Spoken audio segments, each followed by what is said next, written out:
ইমানি অগ্নি পরীক্ষা। ইমানি অগ্নি পরীক্ষা। আসলে বলেন তো, পরীক্ষায় যদি আপনি যদি একটা 10 থেকে যদি আপনি মনে করেন ক্লাস 10 থেকে যদি আপনি ইন্টারে ভর্তি হতে চান, তাহলে ওই ক্লাস এসএসসি বলেন আপনার ক্লাস 10 বলেন, ওখানে সুন্দর করে পরীক্ষা দিয়ে পাস না করলে কিন্তু আপনার ইন্টারে ভর্তি নেবে না দরকার, ঠিক কিনা? ভালো রেজাল্ট না করলেও ভালো কলেজে চান্স আপনি পাবেন না। এই জন্য বান্দা যদি পরীক্ষা দেয় জান্নাত পাওয়ার জন্য, পরীক্ষা ছাড়া কিন্তু বান্দা কোনোদিন জান্নাত যেতে পারবে না। প্রত্যেকটা জায়গায় পরীক্ষা আছে। আমি ভূমিকাটি আপনাদের সামনে কোরআনুল কারীমের সূরা আনকাবুত থেকে তেলাওয়াত করেছি। কোরআনুল কারীমের 29 নাম্বার সূরা আনকাবুত, এখান থেকে আমি তেলাওয়াত করেছি। আল্লাহ রাব্বুল আলামিন সুন্দর করে বলছেন, আল্লাহ তাআলা বলেন, আহাসিবান নাসু আইয়ুতরাকু আইয়াকুলু আমান্না ওয়া হুম লা ইফতানুন।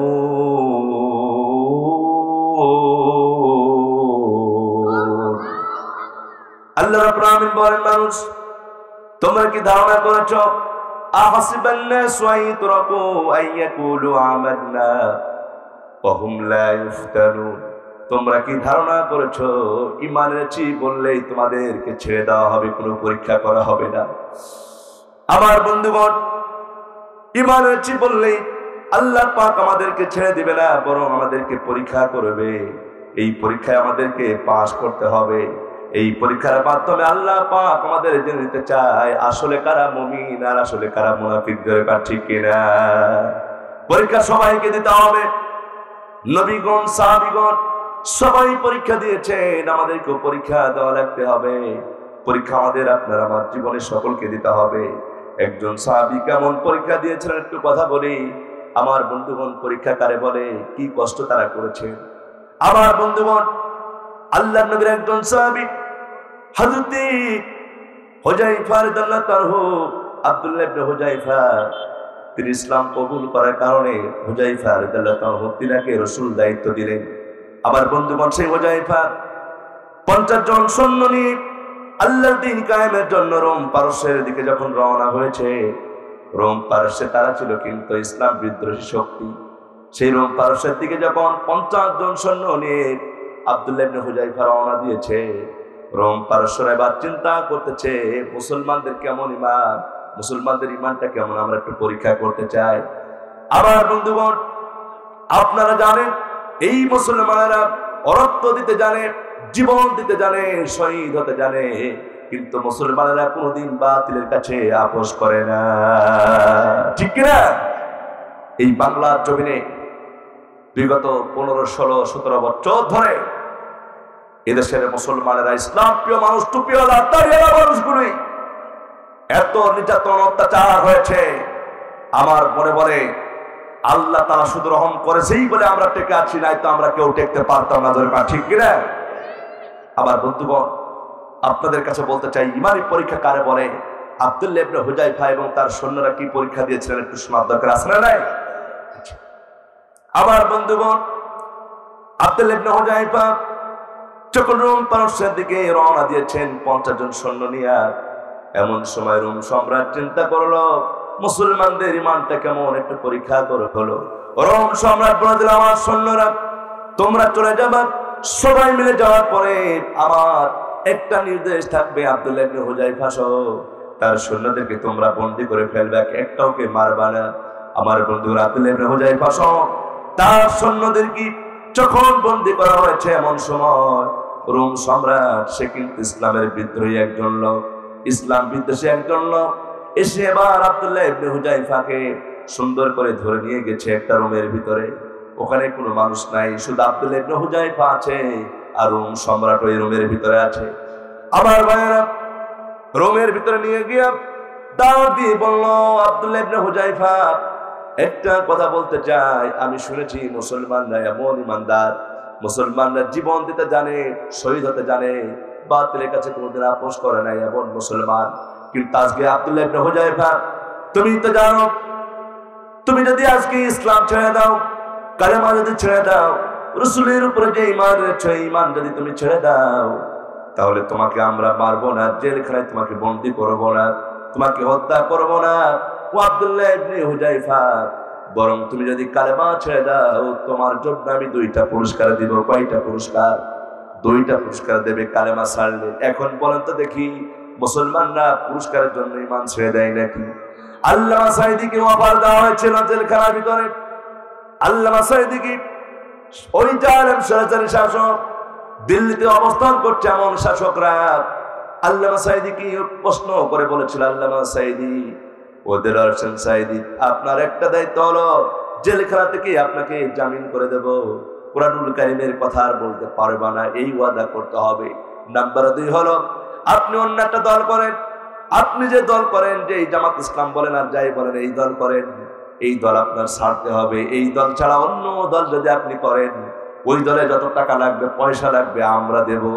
আল্লামা সাঈদী বলেছিলেন, ও জনাবের সরকার শোনো, আমি এই দলে এমনি আসি নাই, এই দলে এসেছি আমি জানি আল্লাহর দ্বীন কায়েমের আন্দোলন না করলে জাহান্নামে যেতে হবে। আমি জানি আল্লাহর রাজ কায়েমের পক্ষে না থাকলে জাহান্নামে যেতে হবে। বুঝে শুনে আমি এই ইসলামের পক্ষে এসেছি। তোমার মতন জালেম স্বৈরাচারীর কাছে মাথা তো করতে পারি না, দরকার ঠিক কিনা? আমার বন্ধুগণ, আপনাদের কাছে বলতে চাই, আল্লামা সাঈদীর মতন করে, নিজামীর মতন করে, ইসলাম প্রিয় বীর মুক্তা আবু সাঈদের মতন করে বুকে তার রক্ত যদি ঢেলে দিতে হয়, জানমালের কুরবানি করতে হয় আল্লাহর কোরআনের রাজ কায়েমের জন্য, আপনারা কি প্রস্তুত আছেন? প্রস্তুত আছেন কারা কারা? দুটি হাত তো দেখান তারা তারা।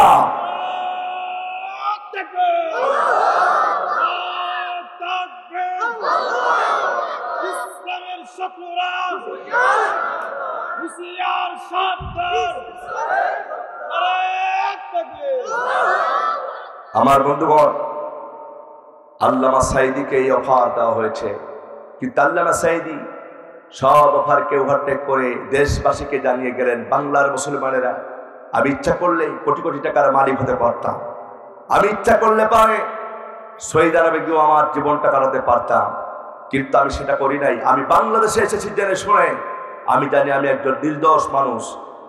আল্লামা সাঈদী নির্দোষ, তার প্রমাণ দিয়েছিল শুকরঞ্জন বালি। তার নাম কি? শুকরঞ্জন বালি। জানাজার ময়দানে, পিরোজপুরে সেই জানাজার ময়দানে আল্লামা সাঈদী ফাউন্ডেশনে, সেখানে লক্ষ লক্ষ জনতার সামনে শুকরঞ্জন বালি বলেছিল, আমরা জানি যে আল্লামা সাঈদ একজন নির্দোষ, তিনার মতন মানুষকে মিথ্যা মামলা দিয়া তাকে জেলখানায় বন্দী করা হয়েছিল। ঠিক কিনা? আমার বন্ধুগণ, এত পরীক্ষা দিয়েছে, আমরাও তো পরীক্ষা দিতে হবে আমাদেরকেও, কারণ দুর্দিন আবার আসতে পারে যে কোনো সময়। এই জন্য সর্বদা আমাদের ঈমানের প্রতি অবিচল থাকতে হবে। ঠিক কিনা? আমার বন্ধুগণ, যে কথা বলতেছিলেন, আব্দুল্লাহ ইবনে হুযায়ফা তো কি অফার দেওয়া হয়েছিল? জালেম স্বৈরাচারী শাসক অফার দিল, রোম সম্রাট অফার দিয়ে বলল, আব্দুল্লাহ ইবনে হুযায়ফা, এইভাবে হাত ধরে বলছেন, আব্দুল্লাহ ইবনে হুযায়ফা রে, তুমি এখন কিন্তু আমাদের কাছে বন্দী হয়ে গেছো। এখন যদি তোমাকে মেরে ফেলি, কেউ তোমাকে বাঁচাতে পারবে না। এখন যদি তোমাকে হত্যা করে ফেলি, দুনিয়ার কোনো মানুষ তোমাকে বাঁচাতে পারবে না। আব্দুল্লাহ ইবনে হুযায়ফা, তবে একটা কথা শোনো, যদি তুমি কালেমা ছেড়ে দাও, তোমাকে মারবো না, বরং তোমাকে জামায়া ধরে রাখবো। বলুন সুবহানাল্লাহ। এই তো সব বোঝো তো। আমার বন্ধুগণ, আপনারা তো অনেক ওয়াজ ভালো বুঝছেন, আল্লাহ কবুল করে বলে আমি। আমার বন্ধুগণ, আব্দুল্লাহ ইবনে হুযায়ফা তিনি কি করলেন? সেই জায়গাতে রোম সম্রাটের সামনে বললেন, রোম সম্রাট শোনো, তুমি যতই যাই বলো না কেন, কালেমা আমি ছাড়তে পারবো না, ঈমান ছাড়বো না। সঙ্গে সঙ্গে আব্দুল্লাহ ইবনে হুযায়ফাকে অফার দেওয়া হলো, বললো, ও আব্দুল্লাহ ইবনে হুযায়ফা, যদি তুমি কালেমা ছেড়ে দাও, এই রাসূলের কালেমা, এই মান যদি তুমি ছেড়ে দাও, বিনিময়ে তোমার পুরস্কার দেব। কি পুরস্কার দিবা? বললো, বিনিময়ে তোমাকে, আমার সুন্দরী একটা মেয়ে আছে, সব থেকে সুন্দরী মেয়ে, আমার মেয়ের সাথে তোমার জন্য বিয়ের ব্যবস্থা করে দিব। আমার বন্ধুগণ, এরপরে কি পুরস্কার দিবেন? 2 নম্বর পুরস্কার হলো, এই আমার যে রাষ্ট্রে আমি বসবাস করি, রাষ্ট্রের অর্ধেক তোমার নামে লিখে দিব। আমার বন্ধুগণ, এই 2টা পুরস্কার তোমাকে দেব। আর যদি আমি মরে যাই, যদি তুমি কালেমা ছেড়ে দাও, আমি মরে যাওয়ার পরে তামাম রাষ্ট্রের মালিক তুমি নিজেই হয়ে যাবা। আমার বন্ধুগণ, এমন প্রস্তাব যখন দিয়েছে, হযরত আব্দুল্লাহ ইবনে হুযায়ফা ডাক দিয়ে বললেন, রোমের কুকুর শোনো, তুমি যে কালেমা ছেড়ে দেওয়ার কথা বলতেছো, তুমি কি জানো না? তুমি তো জানো না এই কালেমার এত মূল্য, এই কালেমার এত দাম, এই কালেমার কারণে মানুষ জান্নাতে যাবে। এমন কালেমা আমি পড়েছি, যেই কালেমা এক পাল্লায় দেওয়া যদি হয়, কালেমা যদি এক পাল্লায় দেওয়া হয়, আর তামাম পৃথিবী যদি এক পাল্লায় দেওয়া হয়, আল্লাহর কাছে এই কালেমার দাম অনেক বেশি হয়ে যায়। বলি সুবহানাল্লাহ। আমার বন্ধুগণ, সেই জন্য আব্দুল্লাহ ইবনে হুযায়ফা বলল, জালেম, আমি কালেমা ছাড়তে পারবো না। আমার বন্ধুগণ, কালেমা না ছাড়ার কারণে কি কষ্ট হয়েছে দেখেন, কি নির্যাতন তাকে করা হয়েছে। আমার বন্ধুগণ, কি পরীক্ষা তাকে দিতে হয়েছে। মুমিন তো সব সময় পরীক্ষা দিতে থাকে, মুমিনদের পরীক্ষা হলো সব থেকে বেশি। কারণ আল্লাহ রাব্বুল আলামিন কোরআনুল কারীমে সূরা বাকারা 155 নম্বর আয়াত আল্লাহ পাক বলেন, وَلَنَبْلُوَنَّكُمْ بِشَيْءٍ مِّنَ الْخَوْفِ وَالْجُوعِ وَنَقْصٍ مِّنَ الْأَمْوَالِ وَالْأَنفُسِ وَالثَّمَرَاتِ وَبَشِّرِ الصَّابِرِينَ। জোরে বলি আল্লাহু আকবার। আল্লাহ পাক কোরআনুল কারীমের 2 নম্বর সূরা বাকারার 155 নম্বর আয়াত আল্লাহ পাক সুন্দর করে বলছেন, বান্দা, ওয়ালানাবলুওয়ান্নাকুম বিশাইইন মিনাল খাউফ, আমি অবশ্যই ঈমানদারদের পরীক্ষা করব, মুসলমানদের পরীক্ষা করব। কোনো কিছুর ভয় ভীতি দ্বারা, খোদার যন্ত্রণা দ্বারা সন্তানাদি নষ্ট হয়ে যাবে, জানমালের ক্ষতি হবে, জেল জুলুম দেওয়া হবে, তারপরও মুসলমান ঈমানদার যারা, তারা কোনোদিন এই মালের পথ থেকে দূরে সরে যাবে না। জোরে কার ঠিক কিনা? আমার বন্ধুগণ, সে আব্দুল্লাহ ইবনে হুযায়ফা এবার থেকে অফার দেওয়া হলো, ও আব্দুল্লাহ ইবনে হুযায়ফা, তুমি এই কালেমা ছাড়বে কিনা? বললো কালেমা ছাড়বো না। আমার বন্ধুগণ, সর্বশেষ তাকে কি করা হলো, এমন করে একটা সুন্দর করে ডেক তৈরি করা হয়েছে। আমার বন্ধুগণ, জালেম শাসক সেই সময় ছিল, এই সময়ও আছে, ঠিক কিনা? ওই সময় কিন্তু জালেম শাসক রোম সম্রাট, সেও কিন্তু মুসলমানদের ঈমানদারদের অত্যাচার করেছে। আমার দেশেও কিন্তু জালেম সরকারি যারা ছিল, অন্যায় ভাবে আয়নাঘর তৈরি করে মানুষকে টর্চার করেছে। ওই সময়ও নির্যাতন করেছে, আবার এই সময়ও বাংলার জমিনে কিন্তু করা হয়েছে। আয়নাঘর তৈরি করে এরকম আল্লাহওয়ালা ব্যক্তি, আমার বাম পাশে আল্লাহওয়ালা ব্যক্তি, এরকম মানুষগুলোকে দেখলে, যারা দেখলে পারে মায়া চলে আসে, তারা এরকম মানুষগুলোকে নিরপরাধ মানুষদেরকে ধরে ধরে আয়নাঘরের ভিতরে নিয়ে গিয়া, ওদের একটা চেয়ার আছে, এই চেয়ারে বসে কারেন্ট দিয়ে এমন ধরে তাদেরকে ধরেছে করছে, একেবারে মানুষটাকে কারেন্ট শক দিয়া, তার মাথার উপরে বড় ধরনের বাল্ব দিয়া এমন ধরে নির্যাতন করেছে। মাথার সমস্ত মগজগুলো সব একেবারে শিরা উপশিরা গুলো একেবারে সব অচল করে দিয়েছে, যাতে করে ম্যাড হয়ে ওখান থেকে দুনিয়াতে ফেরে যাবে। বা ঠিক কিনা? এমন নির্যাতন করেছে। আমার বন্ধুগণ, নির্যাতন যারা করেছে তাদের হিসাব দুনিয়াতে দিতে হবে, আমার বন্ধুরা আখিরাতেও তারা হিসাব দিতে হবে। আমার বন্ধুগণ, এই জন্য আপনাদের কাছে বলতে চাই, আমরা এখানে যারা আছি, আমরা কিন্তু সবাই আল্লাহর গোলাম। কোন দলের কথা বলবো না, বরং যারা অন্যায় করবে তাদের বিপক্ষে আমরা সবাই রুখে দাঁড়াবো। জোরে পার ঠিক কিনা? আমার বন্ধুগণ, এরপরে ওই যে আব্দুল্লাহ ইবনে হুযায়ফার জন্য বিশাল আকারের ডেক তৈরি করেছেন, ওই ডেকের ভিতরে হাজার হাজার মন তেল ঢেলে দিয়েছে। কি মন? কত মন? হাজার হাজার মন তেল। আমার বন্ধুগণ, তেল ঢেলে দিয়ে ওই তেলের তরে আগুন যখন জ্বালানো হলো, এমন সময় আগুন জাল দেওয়া হয়েছে। আগুনগুলা জাল দেওয়ার পরে তেলগুলো টকবক করে ফুটতেছে। এমন সময় তেলগুলো যখন গরম হয়ে গেছে, আমার বন্ধুগণ, তারা চিন্তা করলো, এই সময় যদি কোনো মানুষকে ওই আগুনের ভিতরে ফেলে দেওয়া হয়, সঙ্গে সঙ্গে পুড়ে যাবে, মাছ ভাজা হয়ে যাবে পুড়ে। এমন সময় কি করা হলো, আব্দুল্লাহ ইবনে হুযায়ফা এবং তার 50 জন সৈন্য সবাই মিলে এক জায়গায় করা হয়েছে। আমার বন্ধুগণ, ওই তেলের সামনে যখন হাজির করা হলো, তেলগুলো টকমক করে ফুটতেছে। এই সময় ওই জালেম সরকারি শাসক, আমার বন্ধু রোম সম্রাট বললো, অর্ডার করে বলল, ও আব্দুল্লাহ ইবনে হুযায়ফা, এবার তুমি দেখো কি খেলা করি, তোমার সৈন্যদেরকে সব আগুনের ভিতরে পুড়ে মেরে ফেলবে, একটা বাঁচাতে দেবো না। আব্দুল্লাহ ইবনে হুযায়ফা বললেন, আমার সৈন্যদেরকে এই তেলের ভিতরে নয়, যদি সরাসরি হত্যা করে ফেলো, আমার সৈন্যদেরকে যদি মেরে দুনিয়া থেকে বিদায় করে দাও, আল্লাহর কসম করে বলি ইমানের পথ থেকে এক চুল পান দূরে সরে যাব না।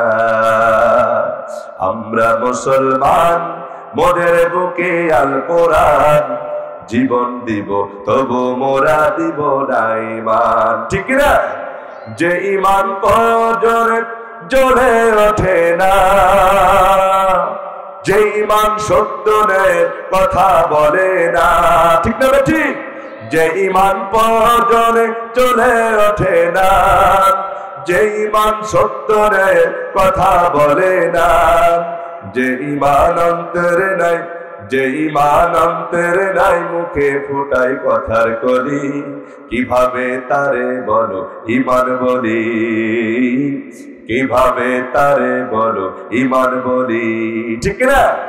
আমার বন্ধুগণ, আব্দুল্লাহ ইবনে হুযায়ফা এবং তার সৈন্যদেরকে যখন ওই তেলের সামনে হাজির করা হয়েছে, এমন সময় রোম সম্রাট একটা কাজ করলো। আব্দুল্লাহ ইবনে হুযায়ফার একটা সৈন্যকে আব্দুল্লাহ ইবনে হুযায়ফার সামনে আগুনের ভিতরে ফেলে দেওয়া হয়েছে।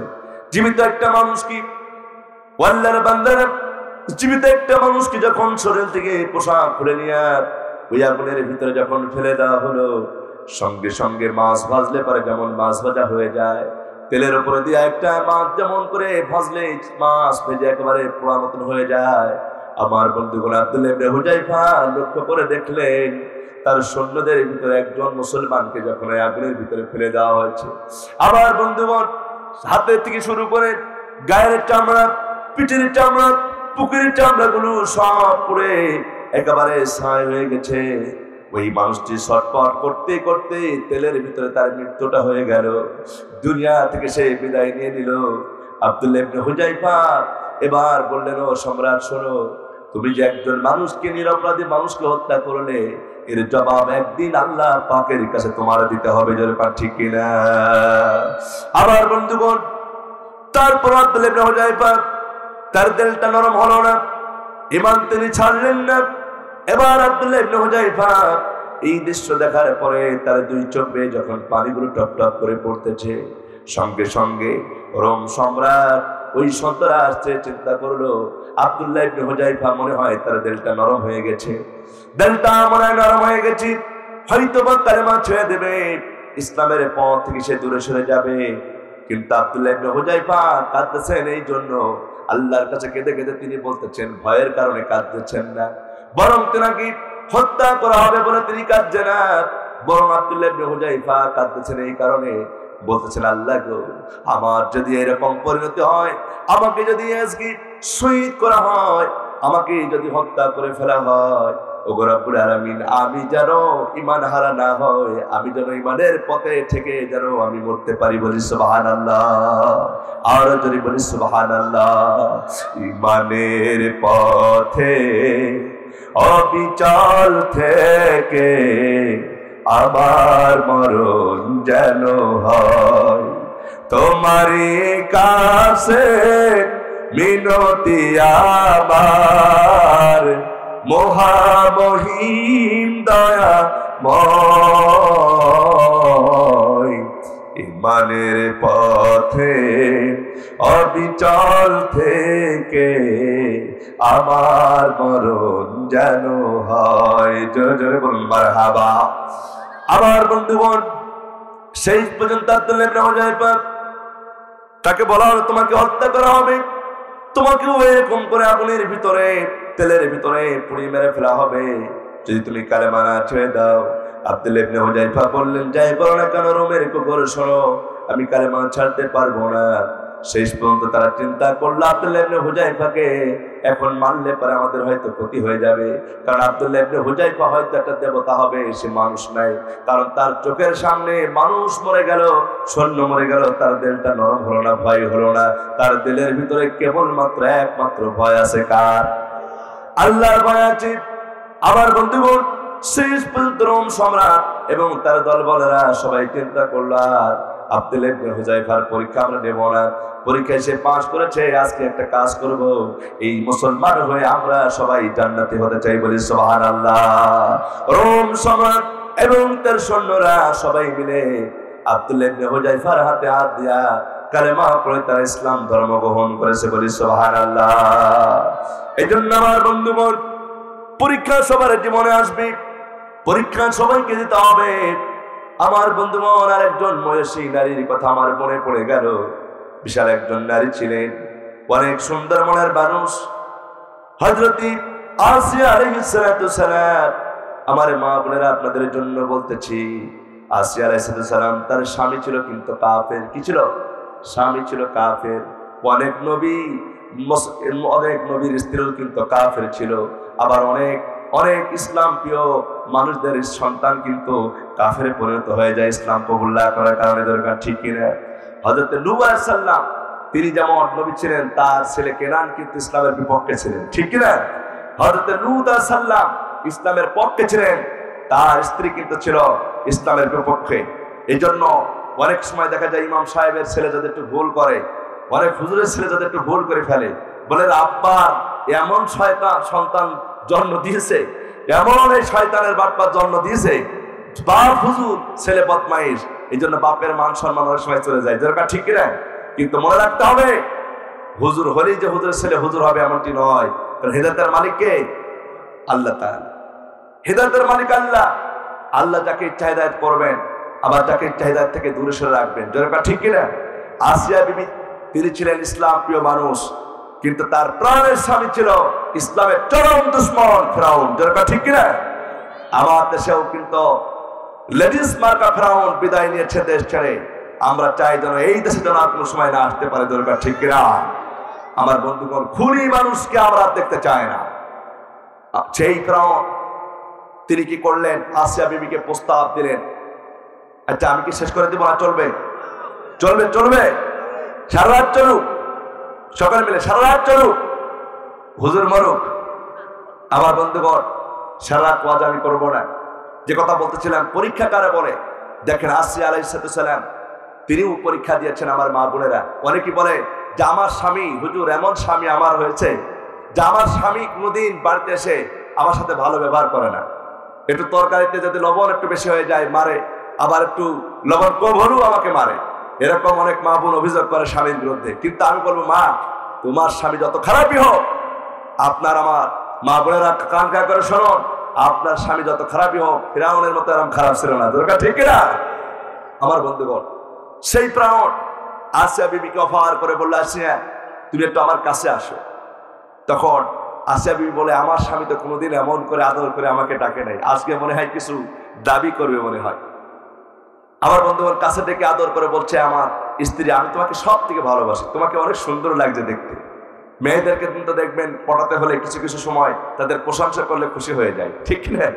আমার বন্ধুগণ, যাদের স্ত্রী আছে, যদি রাগ করে কোনো সময় তাদের একটু প্রশংসা করবেন, একটু মহব্বত করবেন, দেখবেন অবশ্যই আপনার কথা শুনবে। এটা একটা টেকনিক, এটা খাটাতে হবে। স্ত্রীদেরকে প্রশংসা করতে হবে প্রশংসার মাধ্যমে। যদি তরকারিতে লবণ একটু কম হয়, বলতে হবে রান্না খুবই সুন্দর হয়েছে, কিন্তু আগামী যেন আরো সুন্দর হয় আমি আশা করি। এরকম কথা বললে কি আর কিন্তু রাগ করবে? বরং আরো সুন্দর করে রান্নার চেষ্টা করবে। আমার বন্ধুগণ, আসিয়া আলাইহিস সালামকে ফিরাউন এসে ডাক দিয়ে বলে, ও আসিয়া তোমাকে অনেক সুন্দর লাগছে, দেখতে খুবই সুন্দর তুমি, তোমার মতো স্ত্রী এই জমিনে আর হতে পারে না আসিয়া, কিন্তু আমি তোমাকে অনেক ভালোবাসি। কিন্তু আমার কাছে তোমার কাছে আমার অন্য কোনো দাবি নাই। আমার বড় একটা দাবি হলো, এই এলাকার মানুষ, এই রাষ্ট্রের মানুষ সবাই আমাকে রব বলে মানে, কিন্তু সবাই বলেছে, সবাই প্রস্তাব দিয়েছে, তোমার স্ত্রী যদি তোমাকে রব বলে মানে আমরাও মেনে নিব। বিশাল বেকায়দা। আমার বন্ধুগণ, আসিয়া আলাইহিস সালাম বললেন, প্রাণের স্বামী তুমি কি জানো না, তুমি হলে আমার একমাত্র স্বামী, স্বামী হিসাবে তোমার কথা সব শুনতে পারবো, কিন্তু একটা কথা মনে রেখো, প্রাণের স্বামী গো, এই হৃদয়ে একজন আর স্থান দিয়েছি, দুনিয়ার কোনো মানুষের স্থান এখানে দিতে পারি না। আমার রব কি, আমার আল্লাহ কি আমি সব থেকে বেশি ভালোবাসি। তোমার যতটা ভালোবাসি তার থেকে বেশি মহব্বত করি আমার আল্লাহ। কারণ হলো আমি কখন মারা যাব জানি না। আমি মরে যাওয়ার পরে দুনিয়ার সবাই আমাকে ভুলে যাবে, সন্তান ভুলে যাবে, বাবা ভুলে যাবে, আপন জনের সবাই ভুলে যাবে, শেষ পর্যন্ত আমার আল্লাহ ছাড়া আমাকে আর কেউ আমার আল্লাহ আমাকে ভুলবে না, সবাই আমাকে ভুলে যাবে। ও প্রাণের স্বামী গো, তোমাকে আমি রব বলে মানতে পারবো না, তোমাকে রব বলে স্বীকার করতে পারবো না, কারণ আমি আল্লাহকে ভয় করি, আল্লাহকে আমি রব বলে মানবো। এমন কথা বলার সঙ্গে সঙ্গে ফিরআউন, মিস্টার ফিরআউন কি করলো? স্ত্রীর উপরে রাগ করে পড়লো, স্ত্রীর সরো, আমাকে যদি রব বলে আজকে স্বীকার না করো তাহলে তোমাকে আজকে হত্যা করা হবে, তোমাকে দুনিয়া থেকে চিরদিনের জন্য বিদায় করে দিব আসিয়া। এমন কথা বলার সঙ্গে সঙ্গে আসিয়া বিবি ডাক দিয়ে বলল, প্রাণের স্বামী গো, মৃত্যুর ফায়সালা দুনিয়ার কোনো মানুষের হাতে নয়, মৃত্যুর ফায়সালা কার হাতে? আসতে বলবে না, কার হাতে? আবার বন্ধুগণ, আল্লামা সাঈদী কি তারা ট্রাইব্যুনাল করে ফাঁসি দেওয়ার জন্য চেষ্টা করেছিল, কিন্তু তারা পেরেছিল নাকি? সেই দিনে পারে নাই। আল্লাহ পাক তাকে নিয়েছেন, কিন্তু যতক্ষণ মৃত্যুর সময় না হয়েছে ততক্ষণ পর্যন্ত আল্লাহ মৃত্যু দেয় নাই। যেরকম ঠিক কিনা? আবার বন্ধুগণ, আসিয়া বিবি বললেন, প্রাণের স্বামী গো, প্রত্যেকেই মরতে হবে, কুল্লু নাফসিন যায়িকাতুল মাউত, মরবে একদিন, মরণ হবে। কিন্তু আল্লাহ পাক মৃত্যুর জন্য দুইটা শর্ত দিয়েছে। নাম্বার 1 হলো হায়াত ফুরিয়ে যাবে, নাম্বার 2 হলো যেই জায়গায় মৃত্যু হবে ওই জায়গায় পৌঁছাতে হবে। এই দুইটা জিনিস ছাড়া কোনো বান্দার মৃত্যু হবে না। প্রায় স্বামী আপনি যাই বলেন না কেন, আমি ইসলামের পথ থেকে দূরে সরে যাব না, কালেমা আমি ছাড়তে পারবো না, ইসলাম ধর্ম ছাড়া অন্য কোনো মানুষকে আমি রব বলে মানতে পারবো না। এমন কথা বলার সঙ্গে সঙ্গে ফিরআউন কি করলো? নিজের স্ত্রীকেও ছাড় দেয় নাই, নিজের স্ত্রীকে খাটের উপরে শুয়ে দেওয়া হয়েছে। খাটের উপরে শুয়ে দেওয়ার পরে জল্লাদকে অর্ডার করা হলো, জল্লাদ এসে হযরত আসিয়া আলাইহিস সালামকে বলা হলো, আসিয়া বিবিকে তোমরা একটা কাজ করবা। তাকে হাত পা সুন্দর করে বেঁধেছে, শরীরের উপর অত্যাচার নির্যাতন শুরু করতেছে, আর বলছে, ও আসিয়া এখন কিন্তু সময় আছে, কালেমা ছেড়ে দাও। আসিয়া বিবি বললেন, প্রাণের স্বামী গো, তোমাকে এত ভালোবাসি, এত মহব্বত করি, কিন্তু তোমার আমার উপরে এত অত্যাচার নির্যাতন করছো কেন জানতে চায়। আসিয়া বিবি বলল, সঙ্গে সঙ্গে এই কথা বলার সঙ্গে সঙ্গে ফিরআউন ডাক দিয়ে বলে, আসিয়া রে, আমি তো রব হতে চেয়েছিলাম, আমাকে তুমি রব বলে স্বীকার করলে না, বরং তুমি বৃদ্ধা আঙ্গুলি দেখিয়ে আমাকে অত্যাচার করছো, আমার ওভারটেক করেছো। আসিয়া শুনে রেখো, যতক্ষণ পর্যন্ত তুমি কালেমা না ছাড়বা, ঈমান না ছাড়বা, আমাকে রব বলে স্বীকার না করবা, ততক্ষণ পর্যন্ত তোমাকে আমি অত্যাচার থেকে ছাড় দিব না। আমার বন্ধুগণ, আসিয়া আলাইহিস সালাম কেঁদে কেঁদে তিনি প্রার্থনা করে বলছেন, আল্লাহ গো, কি পরীক্ষা আমার দিচ্ছ আমি জানি না, আমার যদি মৃত্যু হয়ে যায়, আমি যদি মরে যাই, আমার যদি প্রাণ পাখিটা উড়ে যায়, মৃত্যু হওয়ার আগে তোমার কাছে আমার প্রার্থনা, আল্লাহ যদি আমি মরে যাই তোমার জান্নাতের পাশে, আমার কোনো দাবি নাই, শুধুমাত্র একটাই দাবি, আল্লাহ আমি যদি মরে যাই, শহীদ হয়ে যাই, তোমার জান্নাতের পাশে, তোমার আরশের পাশে আমাকে একটা ঘর বানিয়ে দিও। দুনিয়ার কোনো ঘর আমার দরকার নাই, ও আল্লাহ জান্নাতের পাশে, তোমার পাশে, আরশের পাশে আমার একটা ঘর বানায় দিও। ওই ঘরে থেকে থেকে যেন আল্লাহ তোমার কাছে আমি তোমাকে একটু যেন দেখতে পাই। আমার বন্ধুগণ, জান্নাতকে অর্ডার করা হয়েছে এমন সময় আসিয়া আলাইহিস সালামের মাথার উপরে শির বরাবর ধরে করা ধরা হয়েছে, তরবারি ধরা হয়েছে। এমন সময় আসিয়া বিবি ওই সময় আল্লাহর কাছে প্রার্থনা করে বলেছেন, মালিক তুমি জান্নাতে তোমার পাশে আবার একটি ঘর বানিয়ে দিও, একটি ঘর বানিয়ে দিও, সে বিভীষিকাময় মহাদিনে তোমার প্রতিবেশী করে নিও। মালিক তুমি জান্নাতে তোমার পাশে আমার একটি ঘর বানিয়ে দিও, একটি ঘর বানিয়ে দিও।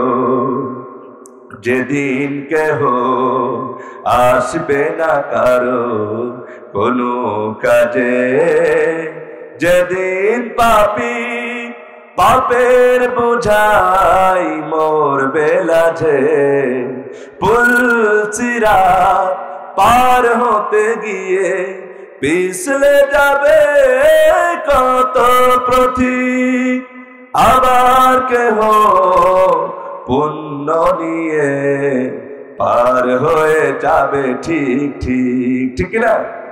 সে মহাদিনে মহাক্ষণে, সে মহাদিনে মহাক্ষণে নবীর পাশে জায়গা দিও মালিক, তুমি জান্নাতে তোমার পাশে আমার একটি ঘর বানিয়ে দিও,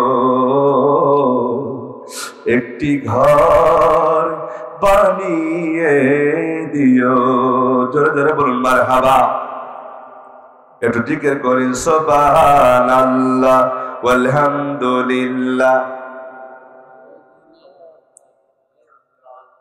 জোরে লা ইলাহা সুবহানাল্লাহ আলহামদুলিল্লাহ লা ইলাহা। মরণের কালে বুঝিতে পারিবেন, কবর গেলে বুঝিতে পারিবেন নবীর কালেমার কতই গুণ। লা ইলাহা ইল্লাল্লাহু বলো রে আমার মন, লা ইলাহা ইল্লাল্লাহু বলো রে আবুজ মন, লা ইলাহা ইল্লাল্লাহ, জোরে লা ইলাহা, লা ইলাহা ইল্লাল্লাহু মুহাম্মাদুর রাসূলুল্লাহ। আমার মা বোনেরা, মুহাম্মদ সাল্লাল্লাহু আলাইহি সাল্লাম, আমার মা বোনেরা আপনাদের কাছে বলতে চাই, আল্লাহ সবার চেহারা ইউসুফ আলাইহিস সালামের মতন হবে। আমার নবীজি একদিন সাহাবীদেরকে বলেছেন, সাহাবীরা যারা কালো মানুষ আছো একটাও জানাতে যাবা না। এখন বলেন তো দেখি, আমাদের ভিতরে সবাইকে ফর্সা বলেন? আমি তো নিজেও তো আপনাদের কাতারে, ঠিক কিনা? আমার নবী যখন এই কথা বলেছেন, সাহাবীরা একজন কালো সাহাবী রাসূলের কাছে এসে কেঁদে কেঁদে বলছেন, হুজুর এমন একটা কথা বললেন, আমি তো নামাজ পড়ি, রোজা করি, ভালো কাজও করি, তারপরও আমি কালো মানুষ বলে কি জান্নাতে যাব না? আমার নবীজি আনন্দ করে বললেন, হাসি মুস্কি হাসি দেওয়া বললেন, ও সাহাবী, যেদিন তুমি জান্নাতে যাবা তুমি আর কালো মানুষ থাকবে না, তোমার চেহারা হয়ে যাবে হযরতে ইউসুফ আলাইহিস সালামের মতন। বলি সুবহানাল্লাহ। ইউসুফ আলাইহিস সালামের মতন চেহারা হয়ে যাবে। একটা মানুষ কিয়ামতের দিন জান্নাতে গেলে পারে সে আর কালো থাকবে না। বলি সুবহানাল্লাহ। এই দুনিয়ায় কালো ধলা গরিব দুঃখী বড় সব কিছু আছে বলেই সমাজে একটা কিছুটা বানাবানি হয়, কিন্তু সবাই যদি ফর্সা হতো আর সবাই যদি বড়লোক হতো, কেউ কারে সমাজে মানত না দরকার, ঠিক কিনা? আল্লাহ অনেক রকমের এক একজনের আল্লাহ এক এক নিয়ামত দিয়েছেন। কারো চেহারা সুন্দর দিয়েছেন, কারো অর্থ বেশি দিয়েছেন, আবার কাউকে ভাটা করেছেন, আবার কাউকে উঁচু করেছেন, আবার আল্লাহ পাক কাউকে সুন্দর কণ্ঠ দিয়েছেন, আবার আল্লাহ পাক কাউয়ের কণ্ঠ একেবারে সুন্দর দেয় নাই, ঠিক কিনা? আবার কাউকে মুস্কি হাসি দিয়েছেন। কিছু কিছু মানুষ দেখবেন অভাবী হলেও মুস্কি হাসি দিয়ে কথা বলে, আবার কিছু মানুষ কোটিপতি হলেও তার সামনে থেকে মানুষ দূরে সরে যায়, কারণ তার চেহারার ভিতরে কোনো হাসি নাই, দরকার, ঠিক কিনা? হাসি নাই মুখের ভিতরে, সব আছে হাসি নেই, মুখ গুমরে থাকে। এই বিশ্বসালাম বলছেন, যে ব্যক্তি মুস্কি হাসি দেয় তার সাদগার সমতুল্য তার সওয়াব হবে। বলি সুবহানাল্লাহ। আরেকটি কথা বলি, আল্লাহ নবী বলেছেন হাদিস শরীফে, যেই বান্দাগুলি দাড়ি পেকে গেছে, মুরব্বী মানুষ, সাহাবীদেরকে নিয়ে মস্করা করে বলছেন, মুরব্বী মানুষ একটা জানাতে যাবে না। এখন আপনারা বলেন, মুরব্বী মানুষ কি জান্নাতে যাবে? সবাই বলেন জান্নাতে যাবে? যাবে। একজন মুরব্বী দাড়ি পাকা মানুষ এসে বলছেন যে, হুজুর আপনি তো এমন একটা কথা বললেন, আমরা তো যুবক ছিলাম, চুল ছিল কালো, যৌবন আমাদের ছিল, শক্তিশালী ছিলাম, কিন্তু বার্ধক্যের কারণে আমরা মুরব্বী হয়ে গেছি। হুজুর আমরা তো নামাজ পড়ি, ভালো কাজ করি, আমরা কি জান্নাতে যাব না? আবার নবী বললেন, সাহাবীরা কোনো চিন্তা করো না, টেনশন করো না, যেদিন তুমি জান্নাতে যাবা মুরব্বী মানুষ থাকবে না, তোমার বয়স হয়ে যাবে হযরতে ঈসা আলাইহিস সালামের মতন। বলি সুবহানাল্লাহ। ঈসা আলাইহিস সালাম 33 বছর বয়সে আকাশে উঠেছেন, আবার ঈসা আলাইহিস সালাম কিয়ামতের আগে আসবেন। আমার বন্ধুগণ, সেই সালামের মতন আমাদের সকলের বয়স হয়ে যাবে, কেউ আমার মুরব্বী হবে না, সবাই যৌবন ফিরে পাবো। আবার বন্ধুগণ, ওয়ালাইকুম আসসালাম। ভালো আছেন? আল্লাহ কবুল করুক। আমার বন্ধুগণ, যে কথা বলতেছিলেন হযরত ইউসুফ আলাইহিস সালামের ঘটনা আমরা বলতেছিলাম, সবাই কান লাগে শুনুন। আমার বন্ধুগণ, আজকে অন্য কোনো কথা আমি বলবো না। সুন্দর একটা ঘটনা আপনাদের সামনে এসেছে, ইমানের পরীক্ষা কারে বলে সেই বিষয়ে আলোচনা করতেছি। আমার দেশের মানুষের এমন অবস্থা হয়েছে, চুরি করে, ডাকাতি করে, জিনা করে, ব্যভিচার করে, আল্লাহর ভয় করে না। ধরে কার ঠিক কিনা? আল্লাহর ভয় থাকলে কোনো বান্দা চুরি করতে পারবে না, জিনা করতে পারবে না, পরের সম্পদ মেরে কেটে খেতে পারবে না, পরের জিনিস জোর করে দখল করতে পারবে না, যদি দিলের ভিতরে কেবলমাত্র আল্লাহর ভয় থাকে। ধরে কার ঠিক কিনা? আবার বন্ধুগণ, যে কথা বলতেছিলাম, কি সমস্যা নেই? আল্লাহ কবুল করুক বলি আমিন। আবার বন্ধুগণ, যে কথা বলতেছিলাম হযরত ইউসুফ আলাইহিস সালামের ঘটনা বলতেছিলাম, কেমন পরীক্ষা তিনি দিয়েছিলেন দেখেন। ইউসুফ আলাইহিস সালাম যখন ছোট্ট ছিলেন সেই সময় চেহারা অনেক ভালো ছিল। ইউসুফ আলাইহিস সালাম ইয়াকুব আলাইহিস সালামের সন্তান। সেই ইউসুফ আলাইহিস সালাম আস্তে আস্তে যখন বড় হতে লাগলেন, আবার বন্ধুগণ ইয়াকুব আলাইহিস সালাম সব থেকে ছোট ছেলে হিসাবে হযরত ইউসুফ আলাইহিস সালামকে ভালোবাসতেন, মহব্বত করতেন, কিন্তু অন্য ভাইরা সহ্য করতে পারতো না। আমার বন্ধুরা একদিন তারা চিন্তা করলো, যুক্তি করে বলল, ও আমার ভাইয়েরা, একটা কাজ করতে হবে, আজকে থেকে হযরতে ইউসুফকে আমাদের একদিন নিয়ে যেতে হবে। তাকে যে কোনো কায়দায় যদি না মারতে পারি, তাহলে বাবা কোনোদিন আমাদের আর কেউ ভালোবাসবে না, সবাই ইউসুফের ভালোবাসবে। আমাদের সমাজে এমনও আছে, ক্ষমতার লোভে, টাকা পয়সার লোভে মানুষ মানুষকে হত্যা করেছে। দরকার ঠিক কিনা?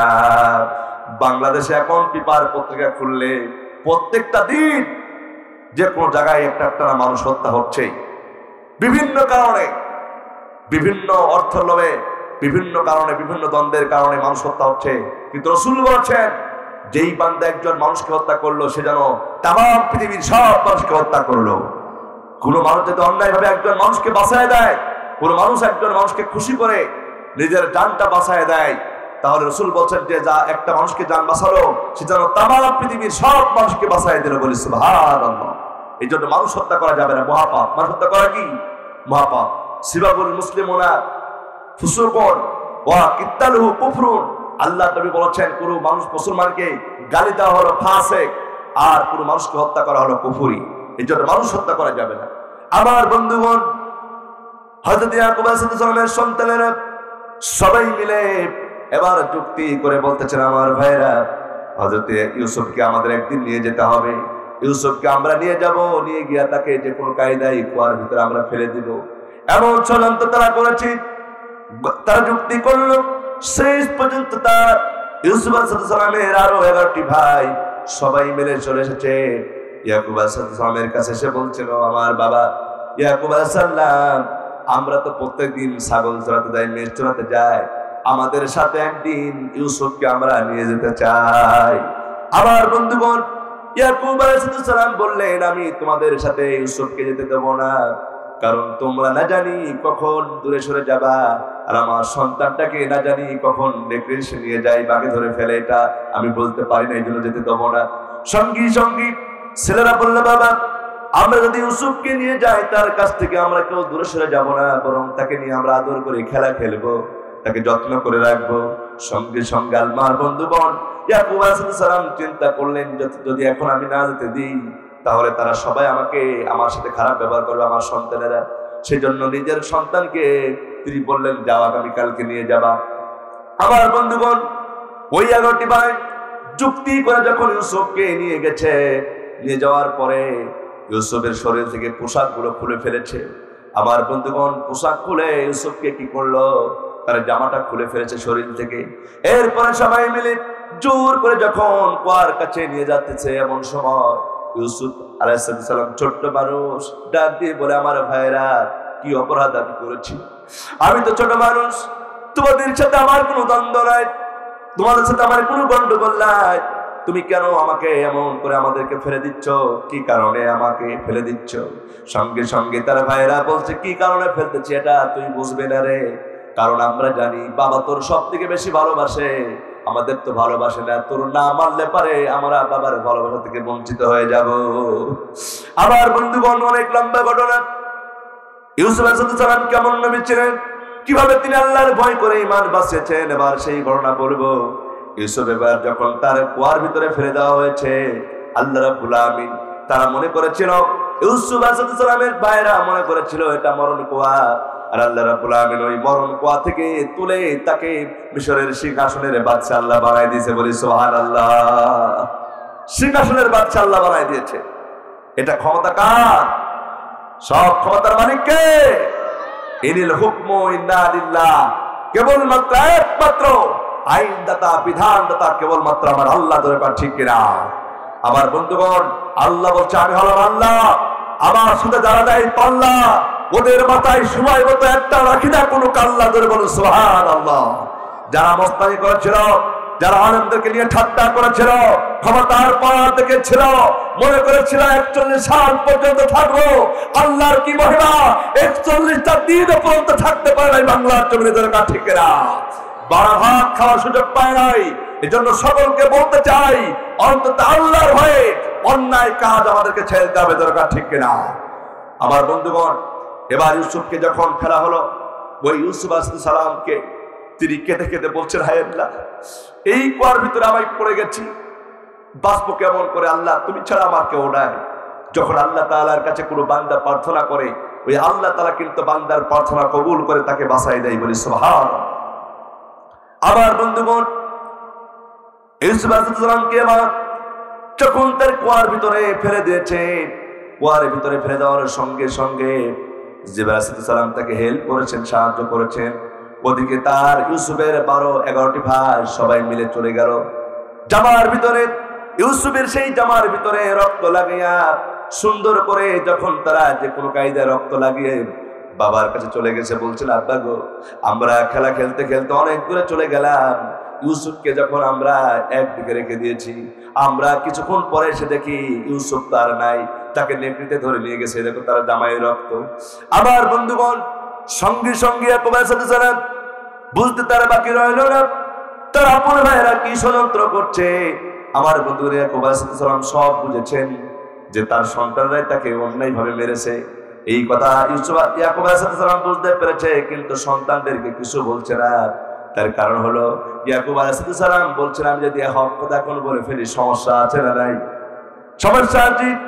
এই কারণে তিনি কিছু বলছেন না। কিন্তু আমার বন্ধুগণ, এইভাবে করে ইয়াকুব আলাইহিস সালামের সন্তান ইউসুফ এবার যখন কুয়ার ভিতরে পড়ে গেছে, ওই কুয়ার ভিতর থেকে পানি তোলার জন্য অনেক মানুষ ওখানে গেছে। বালতি নিয়ে যখন প্রথম বালতি পানি তোলার জন্য নিচে দিয়েছে, দেওয়ার সঙ্গে সঙ্গে আমার বন্ধুগণ আল্লাহ পাক অর্ডার করে দিলেন ইউসুফের, আর দেরি করিস না, এই বালতিটা চিপে ধর। আমার বন্ধুগণ, ওই বালতির ভিতরে হযরত ইউসুফ আলাইহিস সালাম যখন উঠেছে, সঙ্গে সঙ্গে আল্লাহ রাব্বুল আলামিন এমন কুদরতির খেলা, ওই কুয়ার ভিতর থেকে ইউসুফ আলাইহিস সালামকে আল্লাহ পাক ডাঙায় উঠাই দিয়েছে। বলি সুবহানাল্লাহ। ডাঙায় উঠে দেওয়ার পরে হযরত ইউসুফ আলাইহিস সালাম এমন সুন্দর দেখতে। এবার ইউসুফকে তারা বলল, আমরা একটা গোলাম পেয়েছি। আমার বন্ধুরা বলল, আমরা একটা গোলাম পেয়েছি, এই গোলামটাকে আমরা বিক্রি করতে চাই, কেউ কিনবা নাকি? সঙ্গে সঙ্গে আমার বন্ধুগণ ওই জায়গা দিয়া মিশরের বাদশা আজিজ এবং তার স্ত্রী জুলাইখা বিবি দুইজনই ওখানে চলে যাচ্ছিলেন। যাওয়ার সময় তারা বাজারে গিয়ে দেখলো অনেক গোলাম তো আছে, কিন্তু ইউসুফের মতন এমন চেহারার গোলাম আর ওই বাজারে নাই। বলি সুবহানাল্লাহ। পড়বি একেবারে জুলাইখার কানায় পড়েছে, ঠিক কিনা? আমার বন্ধুগণ, সঙ্গে সঙ্গে জুলাইখা প্রাণের স্বামীকে ডাকতে বললো, আমার স্বামী গো, আমার বড় আশা, এই গোলামকে অবশ্যই কিনতে হবে, যত টাকা লাগবে তাও আমাকে কিনে দিতে হবে। আমার বন্ধুগণ, স্বামী চিন্তা করলো, যদি এখন জুলাইখার কথা শুনে যদি আমি এই গোলামকে না কিনি, তাহলে রাতের বেলায় সমস্যা থাকতেও পারে, ভাত বানানোর সময় সমস্যা। যদি স্ত্রী কথা কেউ না শোনে, দেখবেন মনটা রাগ করে স্বামীকে ভাত দেওয়ার সময় কিন্তু পেঁয়াজ ধরে ভাত দেবে, মুখের দিকেও তাকাবে না, ঠিক কিনা? কিছু কিছু মাহবুল আছে, এই এলাকার মাহবুল অনেক ভালো, কিন্তু আমাদের এলাকার কথা বলছি। সঙ্গে সঙ্গে ইউসুফ আলাইহিস সালামের মিশরের বাদশা আজিজ অর্থ দিয়া, ওই সময় যেটা দিয়ে কেনা বেচা হতো, ওই অর্থ দিয়ে কি করলেন, ইউসুফকে কিনে নিয়ে বাড়ি চলে গেলেন। বলি সুবহানাল্লাহ। দেখেন কোন জায়গা থেকে এই মিশরের বাদশাহ হয়েছিলেন ইউসুফ, সেই ঘটনা কি শুনবেন আপনারা? শুনবেন? বলবো আল্লাহ কবুল করুক। বলি আমি এটা আমরা শুনেই যাবো যে কিভাবে তার মিশরের বাদশাহ হলেন এবং তার ওই যে ইউসুফের পক্ষে কোন বাচ্চা সাক্ষী দিয়েছিল, এটা আমাদের শোনার দরকার আছে না নাই? আমার বন্ধুগণ, ইউসুফ আলাইহিস সালাম এবার কি করলেন, যখন জুলাইখা বাড়িতে চলে গেলেন, আস্তে আস্তে ইউসুফ আলাইহিস সালাম তিনি বড় হতে লাগলেন। আবার বন্ধুগণ, ওই জুলাইখা প্রত্যেক দিন ইউসুফ আলাইহিস সালামের চেহারার দিকে তাকায়। আস্তে আস্তে যখন বড় হয়ে যায়, এমন সময় জুলাইখা চিন্তা করলো, এমন সুদর্শন মানুষ আমার জীবনে কোনোদিন দেখি নাই, অনেক সুন্দর চেহারা। আমার বন্ধুগণ, এরপরে ইউসুফ আলাইহিস সালামের দিকে জুলাইখা প্রতিদিন তাকায়, এটা হলো কুনজর। আবার বন্ধুগণ, শেষ পর্যন্ত জুলাইখা যখন দেখলো ইউসুফ আলাইহিস সালাম বড় হয়ে গেছে, এমন সময় জুলাইখা ইউসুফকে প্রস্তাব দিয়ে বলল, ও ইউসুফ, আমি তোমাকে সব থেকে ভালোবাসি, মহব্বত করি, ভালোবাসি। আই লাভ কি ইউ। হযরত ইউসুফ আলাইহিস সালাম বললেন, আই হেট ইউ। আমি তোমাকে ঘৃণা করি, তোমাকে ভালোবাসতে পারি না।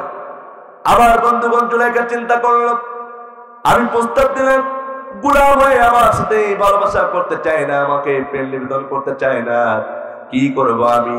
সঙ্গে সঙ্গে জুলাইখা চিন্তা করলো, এই ইউসুফকে ধরতে হলে তাকে এমন কায়দায় ধরতে হবে যাতে পালাতে না পারে।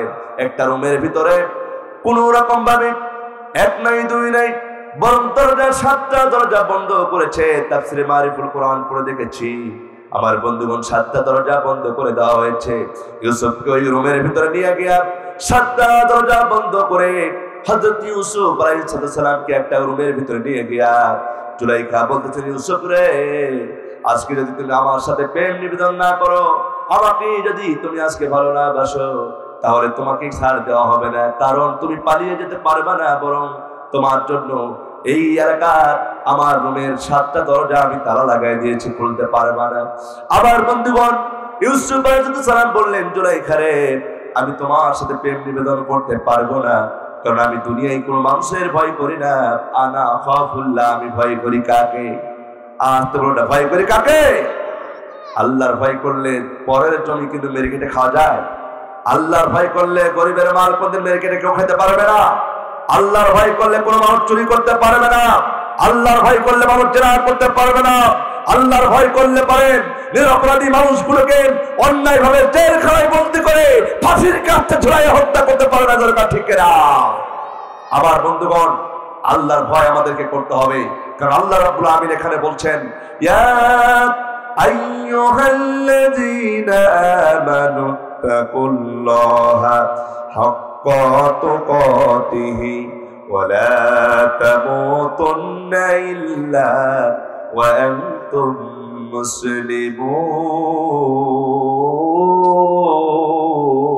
মুসলিমুন। আল্লাহ রাব্বুল আমিন বলেন, হে ইমানদারগণ, তোমরা আল্লাহকে যথাযথভাবে ভয় করো, ওয়ালা তামুতুন্না ইল্লা ওয়া আনতুম মুসলিমুন, আর মুসলমান না হয়ে কেউ তোমরা কবরে শোও না। আমার বন্ধুগণ, ইউসুফ আলাইহিস সালাম এবার বললেন, জুলাইখা, তুমি যতই যাই বলো না কেন, যাই করো না কেন, আল্লাহর কসম করে বলি, আমি তোমাকে প্রেম নিবেদন করতে পারবো না। এমন কথা যখন ইউসুফ আলাইহিস সালাম বলেছেন, সঙ্গী সঙ্গী ওই রুমের ভিতরে ইউসুফ আলাইহিস সালাম লক্ষ্য করে দেখলেন, জুলাইখা আস্তে আস্তে করে তার শরীর থেকে পোশাকগুলো খুলতেছেন। পোশাকগুলো খুলে একটা মূর্তি আছে, মনিব আছে, ওই মনিবের মুখটা সুন্দর করে পোশাক খুলে খুলে ঢেকে দিচ্ছে। আমার বন্ধুগণ, ইউসুফ আলাইহিস সালাম জিজ্ঞাসা করলেন, জুলাইখা, তুমি নিজে উলঙ্গ হচ্ছ, নিজের শরীরটাকে তুমি উলঙ্গ করে ফেলছো, আর এই মূর্তির মুখটা কেন ঢেকেছো জানতে চায়।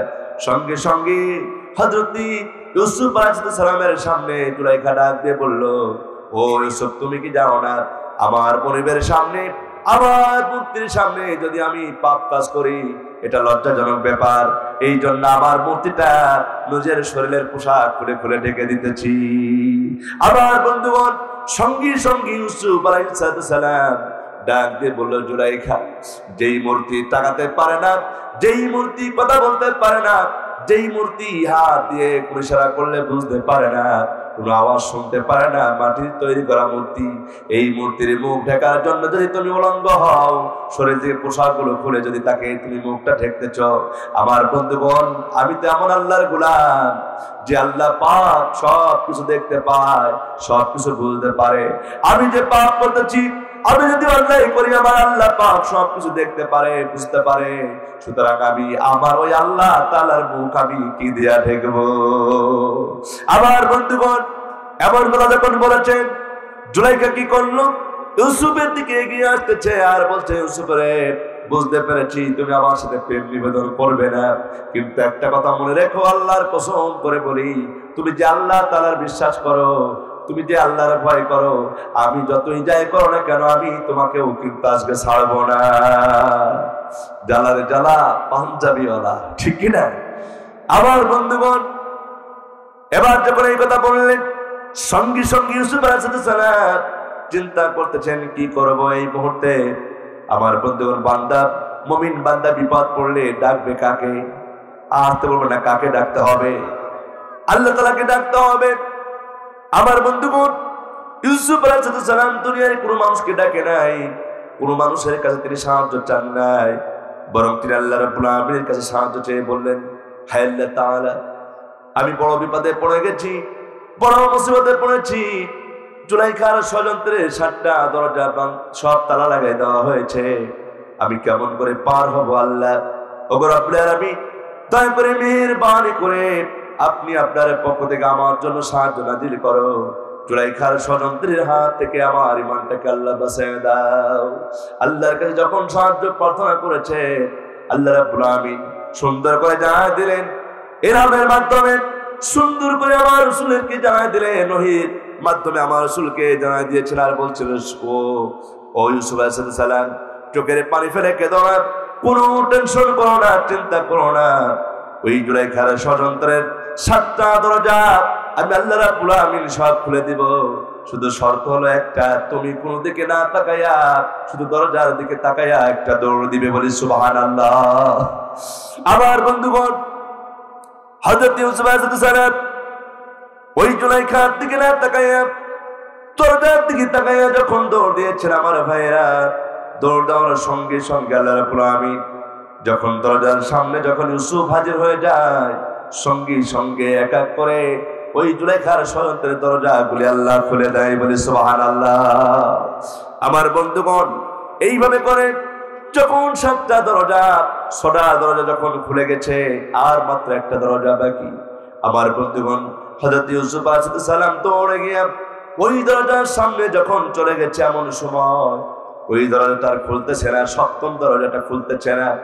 আমার বন্ধুর এদিকে জুলাইখা দৌড়ে এসে হযরত ইউসুফ আলাইহিস সালামের কাছাকাছি চলে এসেছেন। জুলাইখা এবার লক্ষ্য করে দেখলেন ইউসুফ পালিয়ে যাবে, এমন সময় পেছনের দিক থেকে ধরে এমন ধরে জামা টেনে ধরেছে, জামা পেছনে ছিঁড়ে গেছে। আল্লাহর গোলাম ইউসুফ একটি বারের জন্য জুলাইখার দিকে তাকাই নাই। আমার বন্ধুগণ, ইউসুফ আলাইহিস সালাম জামা ছিঁড়ে গেল, তারপর তিনি দৌড় দিতে লাগলেন। দরজার কাছে যখন চলে গেলেন, 7ম দরজা যখন খুলে গেল, এমন সময় ওই ইউসুফ এবং জুলাইখা দুইজনে মিলে মিশরের বাদশা আজিজের সামনে দেখা হয়ে গেছে। মিশরের বাদশা আজিজ ওই জুলাইখার স্বামী, তেনার সামনে যখন দুইজনের দেখা হয়ে গেল, মিশরের বাদশা আজিজ আবার চিন্তা করলো, এই দুইজন দৌড়ে আসলো কেন, কারণটা কি জানতে চায়। সঙ্গে সঙ্গে মিশরের বাদশা আজিজ ওই জুলাইখাকে জিজ্ঞাসা করলো, জুলাইখা, তোমার চেহারাটা এমন কেন? কি হয়েছে তোমাদের দুজনের?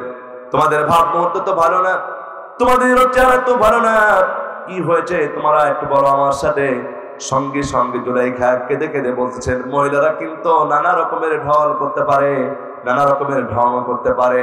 18 কলা মহিলাদের সব মহিলা এমন নাই।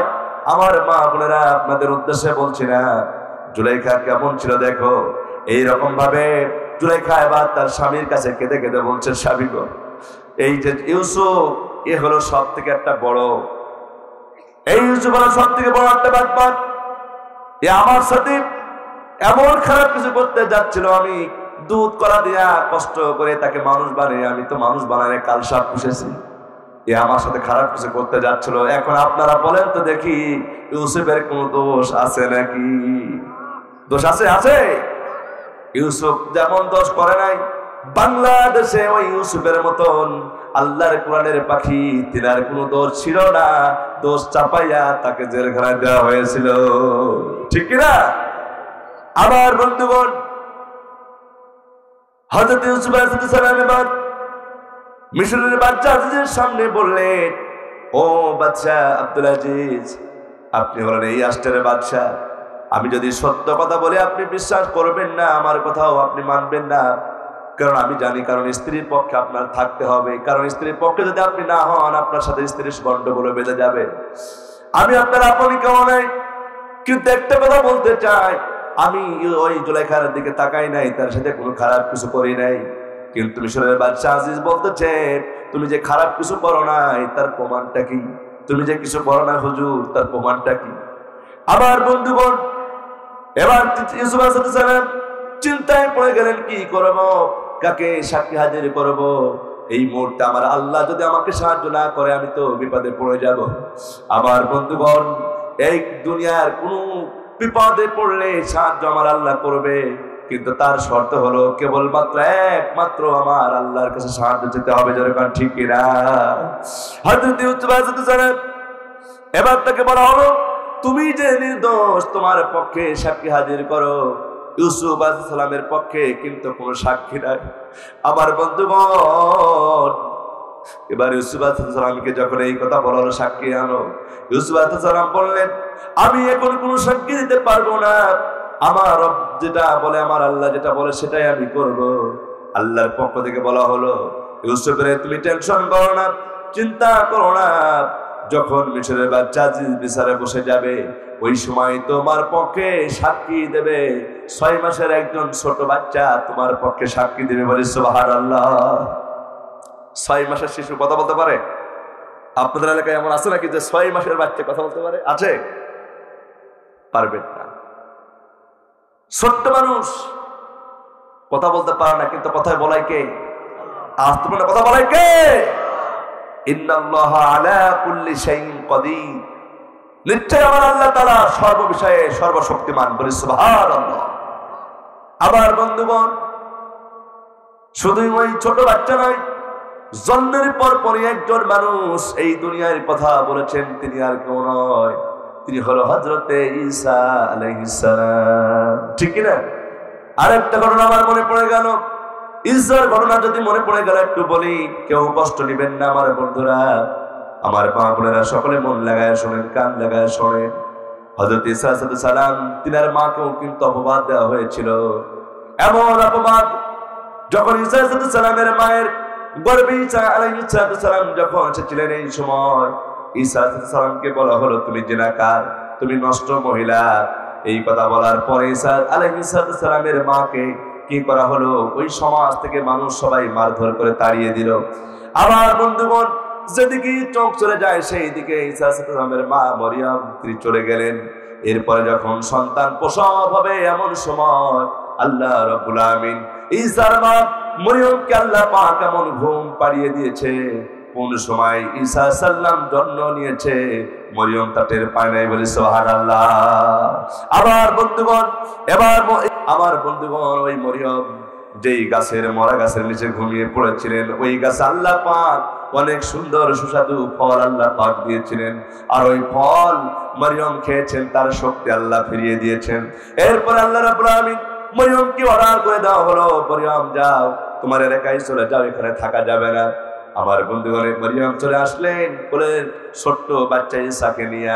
যখন তিনি চলে আসলেন, আসার পরে বলছেন, আল্লাহ, আমি যদি সমাজের কাছে যাই, সমাজের মানুষ আমাকে মারধর করবে আর বলবে এই জিনাকারী, এই বদমাইশ মহিলা কেন আসলো?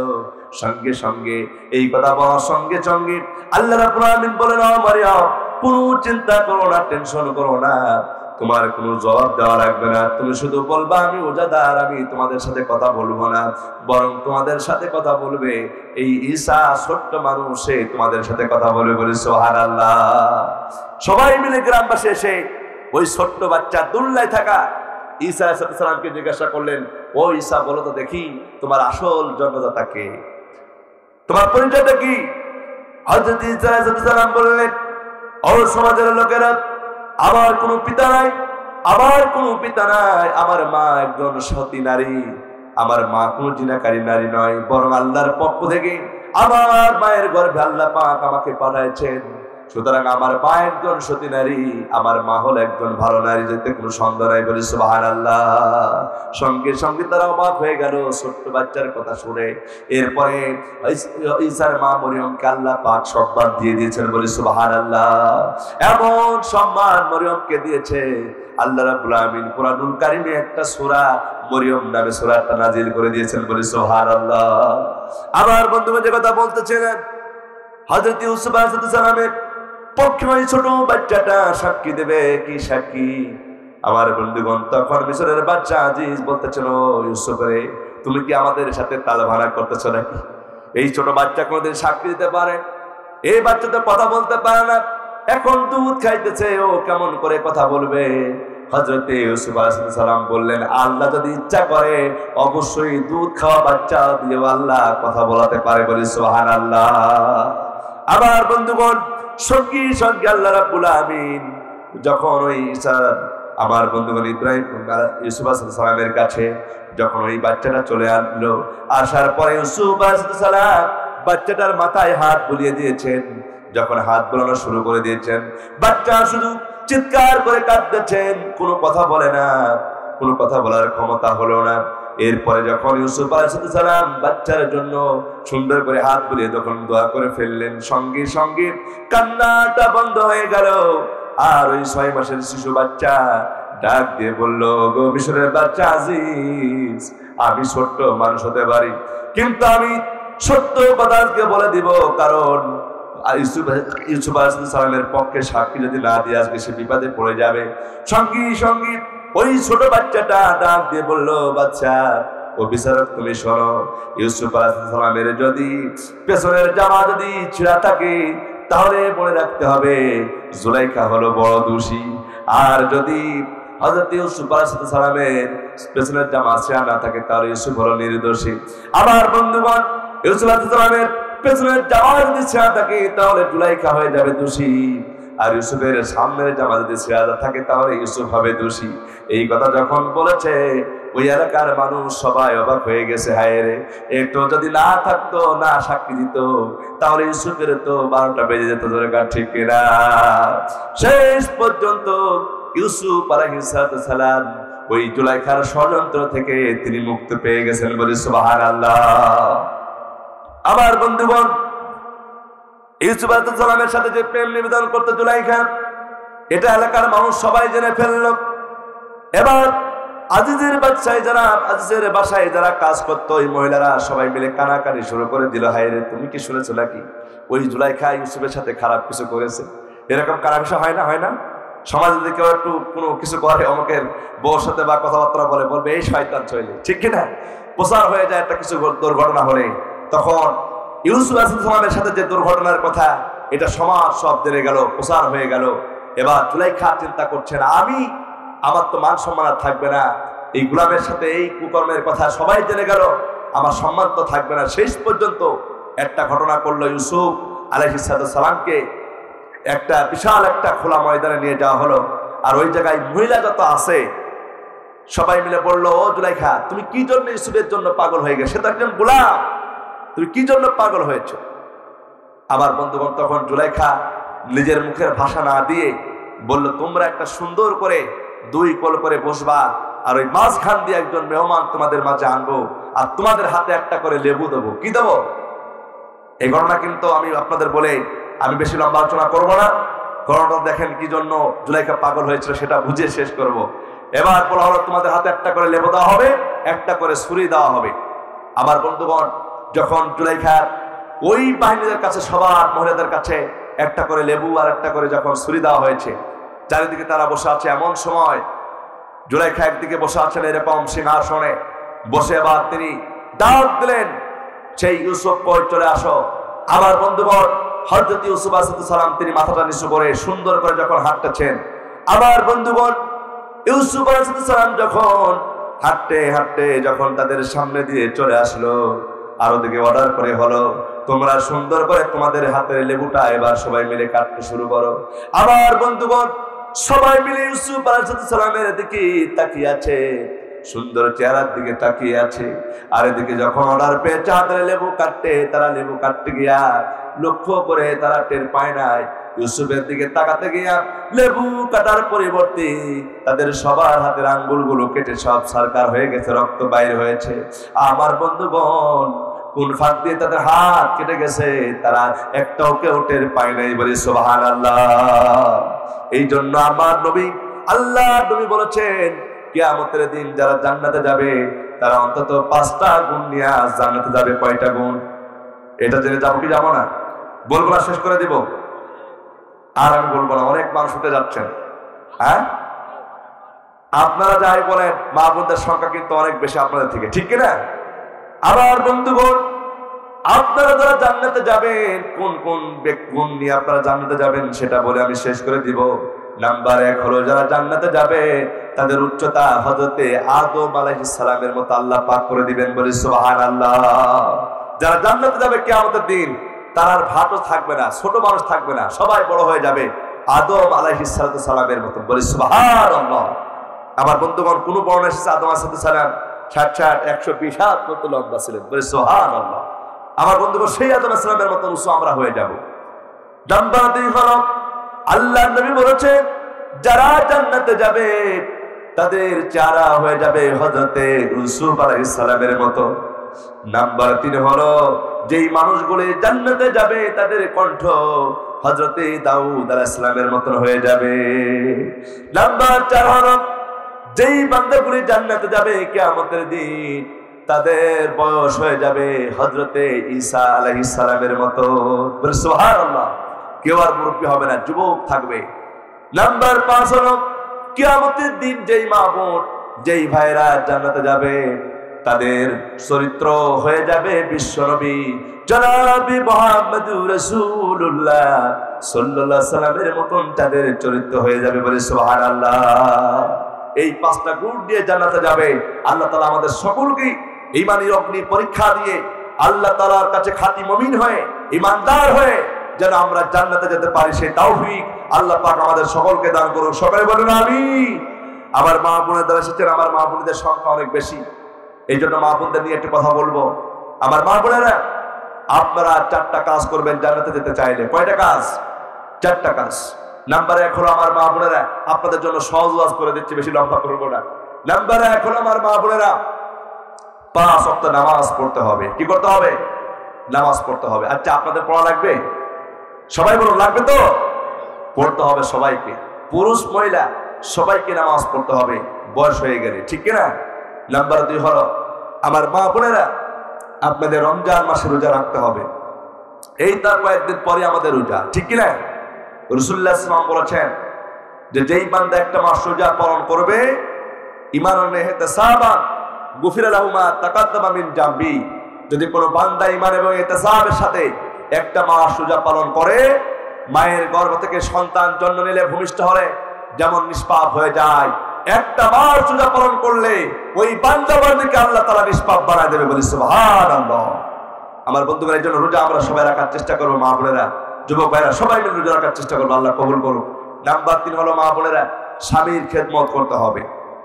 অনেক মা বোন আছেন এমন যে স্বামীকে ভালো মানতেই চায় না, স্বামীর সাথে হেসে খেলে কথা বলতেই চায় না, কিন্তু মার্কেটে গেলে দেখবেন কথার বাহার কি। মার্কেটে গিয়ে স্বামীর সাথে হাসি খেলে কথা বলে না, মার্কেটে গিয়ে বলবে ভিন পুরুষের সাথে ভাইয়া ভালো আছেন, ঠিক কিনা? এই ভাই বলে যে আমি কতদিন আপনাকে দেখি নাই, আপনার জন্য একটা জামদানি শাড়ি কিনে এনেছে বাজার থেকে, ঢাকায় থেকে এনেছে এই জামদানি শাড়ি, আপনার এই শাড়িটা খুবই মানাবে, আপনি যদি কেনেন 1000 টাকায় কিনে 2000 টাকায় বেচবে, তারপর ওই মা বোন কিনবে, ঠিক কিনা? এই মা বোনরা যদি না থাকতো, মার্কেটে না যেত, এদের ব্যবসা বাণিজ্য ওই যে মার্কেট গুলো সব বন্ধ হয়ে যেত দরকার, ঠিক কিনা? এই জন্য মা বোনেরা অন্তত স্বামীর খেদমত করবেন। আর স্বামীর অর্ডার ছাড়া বাইরে যাওয়া যাবে না, স্বামীর অনুমতি নিতে হবে। আমি স্পষ্ট করে বলছি, স্পষ্ট করে আমি একটা কথা বলি, আমার ওয়াইফ, আমার স্ত্রী যিনি, আমি বিয়ে করার পরে আল্লাহর কাছে আমার মতনই হয়েছে, মনের মতন, যে আমি যেখানেই যাক না কেন, যদি আমার শ্বশুর বাড়ি থাকে আমার স্ত্রী, সেও কিন্তু আমার পারমিশন না নিয়ে আর একটা বাড়ি যাবে না, ফোন দিয়ে অনুমতি নেবে, তারপরে যাবে যদি আমি অনুমতি দিই। এই জন্য আমার মা বোনেরা চেষ্টা করতে হবে, স্বামীর খুশি করতে হবে। স্বামীর আনুগত্য করা কি? সবাই বলুন, স্বামীর আনুগত্য করা কি? ফরজ। স্বামীর আনুগত্য করা সব ফরজের বড় ফরজ মা বোনেরা, এটা মানার চেষ্টা করতে হবে। স্বামী চলে গেল মাঠে, আর আপনি এদিকে ভ্যানিটি ব্যাগ নিয়ে, স্বামীর টাকানো কষ্ট করে ওই টাকাগুলো নিয়ে নিজের ইচ্ছায় মন মতন মার্কেট করলেন, স্বামীকে না বলে। আবার স্বামীরাও এমন যে স্ত্রীরা মার্কেটে যায়, অনেক স্বামী বলেও পারে না, শেষে বলে যার পাশে করগা, ঠিক কিনা? আমি যে কথা বলতেছিলাম, এই জন্য মা বোনেরা স্বামীর আনুগত্য করতে হবে, স্বামীকে মানতে হবে। নাম্বার 4 হলো পর্দা করতে হবে। কি করতে হবে? পর্দা করতে হবে। তো স্বামীরা অনেক সময় স্ত্রীর কাছে পারে না। কেমন? একটা স্বামী কি করেছেন, কষ্ট করে জোন খেটে স্ত্রীর জন্য একটা শাড়ি কিনে এনেছে, সুন্দর শাড়ি। এক জায়গায় বেড়াতে গেছে, বন্ধুরা কিনে সবাই, ওই স্বামী চিন্তা করছে আমার স্ত্রীর জন্য যদি একটা কিনে নিয়ে যায়, অন্তত আমার খোকার মা খুশি হবে, শাড়িটা নিয়ে যায়। নিয়ে গেছেন, বাড়িতে যাওয়ার পরে বলছেন যে আব্দুল্লাহর মা বা আব্দুর রহিমের মা, শোনো, এই শাড়িটা তোমার জন্য গিফট দিলাম আজকে, সারা জীবন তো আমি কিছু দিতে পারি নাই, শাড়িটা দিলাম অন্তত তোমার জন্য। বলছে একটা শাড়ি হলো, এ পরা মতো না, একটা শাড়ি ভালো নাই। বলছে না, শাড়িটা ভালো, দেখো পরো, ভালো, সমস্যা নেই। তো বললো যে শাড়ি আমি পরবো না, পছন্দ হয় আমার। বলছে তাহলে আমি এত কষ্ট করে কিনে দিলাম, এই শাড়িটা যদি পছন্দ নাই হয়, আগামীকালকে যা পছন্দ হয় একটা কিনে নেছো। তখন স্ত্রী কি করেছে, নিজে নিজে কিনে আসার পরে কয়েকদিন ব্যবহার করার পরে ওই শাড়িটা কি করেছে, একেবারে রংটা উঠে সব শেষ হয়ে গেছে।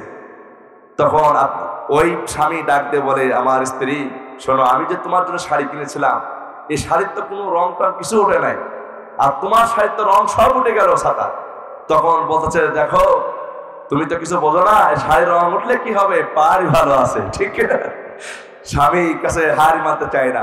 এই জন্য মা বোনেরা স্বামীকে সম্মান দিতে কথা বলতে হবে, স্বামীরাও স্ত্রীর সাথে সম্মানজনক কথা বলতে হবে, তাকে কষ্ট দেওয়া যাবে না। স্বামীরাও স্ত্রীকে ভালোবাসবেন, আবার স্ত্রীরাও স্বামীকে ভালোবাসবেন। সবাই তাহাজ্জুদ। এই জন্য আপনাদের কাছে বলতে চাই, 4টা কাজ আমার মা বোনেরা করবেন। নামাজ পড়বেন 5 ওয়াক্ত, সামনে রমজান মাসে রোজা রাখবেন, স্বামীর খেদমত করবেন, পর্দা করবেন। এই 4টা কাজ করলে আল্লাহর জান্নাতের 8টি দরজা আমার মা বোনদের জন্য আল্লাহ খুলে দেবে, বলি সুবহানাল্লাহ। আল্লাহ আমার মা বোনদেরকে 4টা কাজ করে জান্নাতে যাওয়ার সৌভাগ্য দান করুন। কারণ আমার মা বোনেরা তেনাদের পেট থেকেই কিন্তু আমরা হয়েছি, ঠিক কিনা?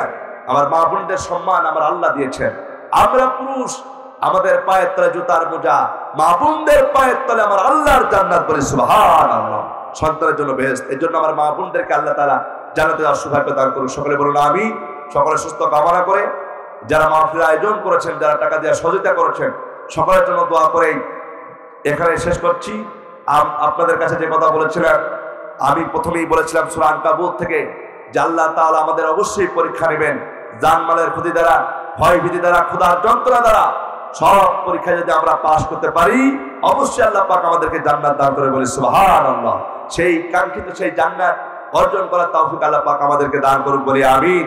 আনফুসানা ওয়া ইল্লাম তাগফির লানা ওয়া তারহামনা লানাকুনান্না মিনাল খাসিরিন। وربنا لا تزغ قلوبنا بعد إذ هديتنا وهب لنا من لدنك رحمة إنك أنت الوهاب।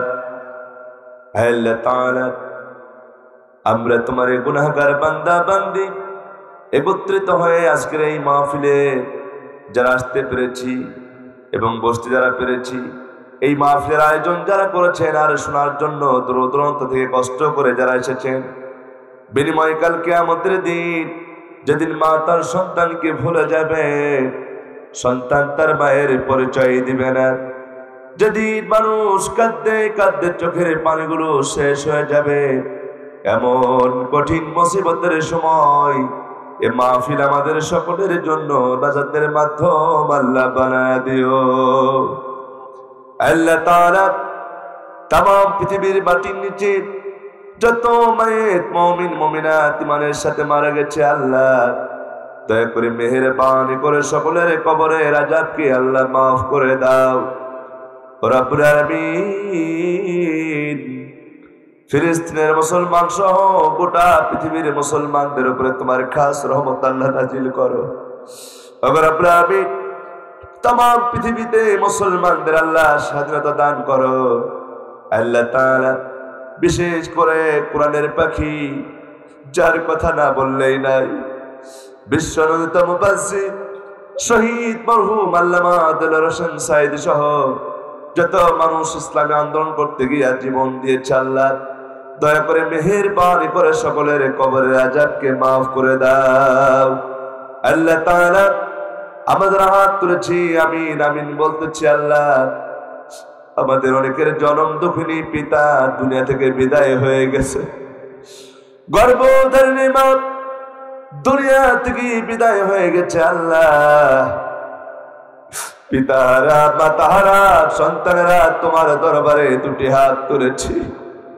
রব্বুল আলামিন দয়া করে মেহেরবানি করে আমাদের হাতগুলো কবুল করে নিয়া আমাদের যাদের পিতা মাতা দুনিয়া থেকে বিদায় হয়ে গেছে, আল্লাহ পিতা মাতার কবরের আযাব মাফ করে দিয়া কবরটাকে জান্নাতের বাগিচা বানায়া দাও।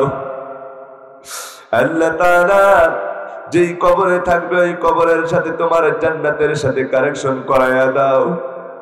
রব্বির হামহুমা কামা রব্বায়ানি সগীরা وقل رب ارحمهما كما ربياني صغيرا।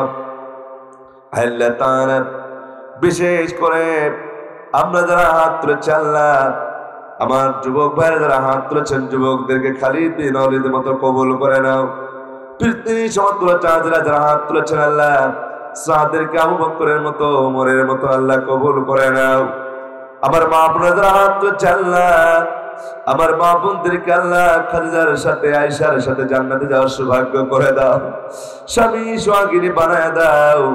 ওগো রব্বুল আলামিন আজকের মাহফিলে সম্মানিত সভাপতি হাজী মোহাম্মদ সাইফুদ্দৌলা শাহী, আল্লাহ আজকের মাহফিলের সম্মানিত সভাপতিকে আল্লাহ তুমি কবুল আর মঞ্জুর করে নাও।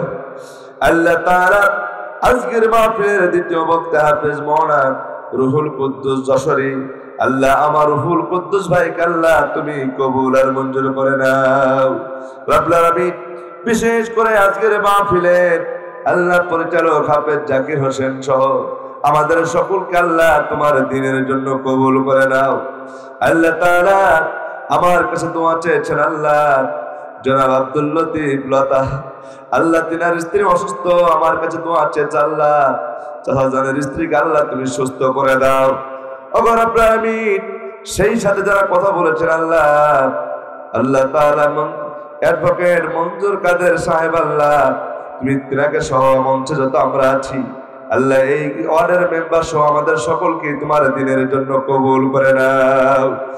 আল্লাহ তাআলা আমাদের হাত তুলেছি, জীবনে কত গুনাহ করেছি, জানা অজানা কবিরা সগীরা শিরকে বিদাতে নিফাকি যত প্রকারের গুনাহ করেছি, আল্লাহ আমাদের গুনার দিকে তাকায়ও না, তোমার বান্দা মনে করে আল্লাহ তোমার রহমান নামের উসিলা করে আমাদের জীবনের গুনাহগুলিকে মাফ করে দাও। রব্বুল আলামিন এই জগদীশপুর গ্রামের যুব সমাজ যারা কষ্ট করে মাহফিল আয়োজন করেছে আর যারা সহযোগিতা করেছে, আল্লাহ সকলকে তোমার দ্বীনের জন্য কবুল করে নাও। যুবকদেরকে আল্লাহ ইসলামের পক্ষে কাজ করার তৌফিক দিয়ে দাও। আল্লাহ তাআলা এই জগদীশপুর গ্রামে যত আপনজন মারা গেছে আমাদের, আল্লাহ এই গ্রামের যত মানুষ মারা গেছে সকলের কবরের আযাবকে আল্লাহ মাফ করে দাও। আল্লাহ তাআলা খাস করে আমাদের দোয়াকে কবুল করে নাও। সকলে মিলেমিশে কোরআনের মাহফিল দিতে পারি সে তৌফিক দিয়ে দাও। আল্লাহ তাআলা বিশেষ করে জগদীশপুর গ্রাম আল্লাহ নুরানি হাফিজিয়া মাদ্রাসার সকল ছাত্রদেরকে আল্লাহ তুমি কবুল আর মঞ্জুর করে নাও। আল্লাহ বিশেষ করে আমাদের মৃত্যুর সময় যখন হয়ে যাবে, মালাকুল মউত যখন মাতার কাছে চলে আসবে, আল্লাহ এই কঠিন সময় ইমানের সাথে মরতে পারি তৌফিক দিয়ে দিও। ওয়া রাব্বানা তাকাব্বাল মিন্না ইন্নাকা আনতাস সামিউল আলিম ওয়া তুব আলাইনা ইন্নাকা আনতাত তাওয়াবুর রহিম। আল্লাহ তাআলা আমার বাংলাদেশকে আল্লাহ ইসলামের জন্য কোরআনের জন্য আল্লাহ কবুল করে নাও।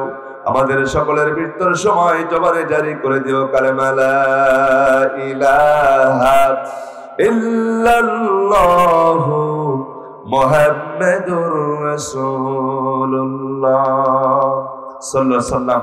আসসালামু আলাইকুম ওয়া রাহমাতুল্লাহি ওয়া বারাকাতুহু।